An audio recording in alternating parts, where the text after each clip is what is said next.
మీ అందరికీ ధన్యవాదాలు తెలియజేస్తూ ముగిస్తాను. Thank you sir.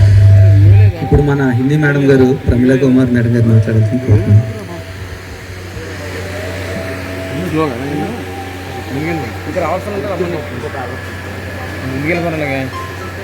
అదంతా కవర్ చేసుకున్నారా వీడియోలు మేడం కూర్చొని మాట్లాడమంటారు.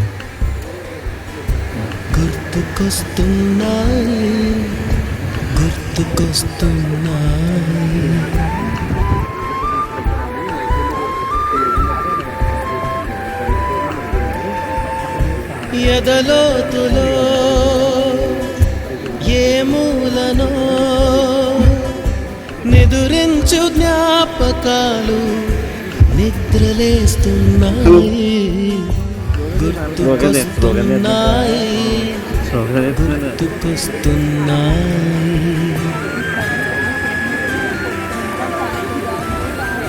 హలో హలో, ఈ గాలిలో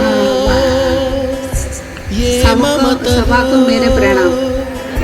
మా అమ్మ మాటలాగా అందరినీ చూస్తుంటే ఇవాళ అసలు ఎంత ఆనందంగా ఉందో మాటలతో అయితే చెప్పలేను.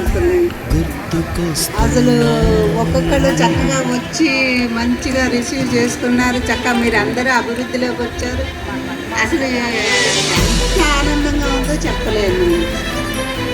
నాకు చిన్న పిల్లల్లో ఉన్న మీరు ఇలా పెద్దగా కనిపించి చక్కగా మీరు అలా ఇట్లా మాట్లాడుకుంటుంటే అసలు మొదట చూసిన మా ఇంట్లో నేను మా వారే ఉంటాము. అందుకని చెప్పి ఇలా నలుగురిలోకి వచ్చేటప్పుడు చాలా అందులో మా పిల్లలు కంటపడినంత కొమ్మలో పెడికిన కాలు మేక పదులో తాడిన పాలు ఇక్కడ చూసిన పిల్లలందరినీ చూసినా కూడా దొంగ చాటుగా కాచిన వీడి సుబ్బుగాడిపై చెప్పిన చాడి మోట బావిలో శత్రుని మరణం ఏకధాటిగా ఏడ్చిన తరుణం.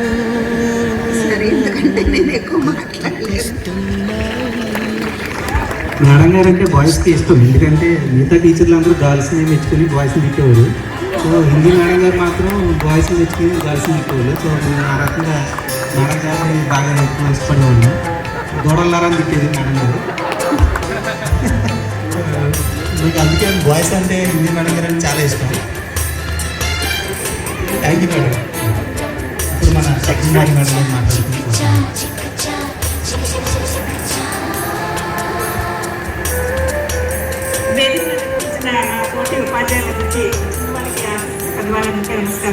మొదటిసారిగా గీసిన మీసం, మొదట వేసిన ద్రౌపది వేషం, నెల పరీక్షలో వచ్చిన సున్నా, గోడ కుర్చి వేయించిన పంచుకున్న పిప్పరమెంటు, వీరు సాయిబు పూసిన సెంటు, చెడుగుడాటలో గెలిచిన కప్పు, షాపుకారుకెగ వేసిన అప్పు, మొదటి ముద్దులో తెలియని తనం, మొదటి ప్రేమలో తీయంతనం.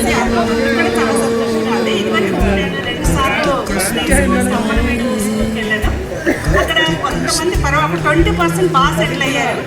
మిగతా కొంచెం చిన్న పనులు పెద్ద పనులు చేస్తారు. కానీ ఇక్కడ ఎక్కువ మంది బాగా వెల్ సెటిల్డ్ పీపుల్ కనిపిస్తున్నారు మాకు.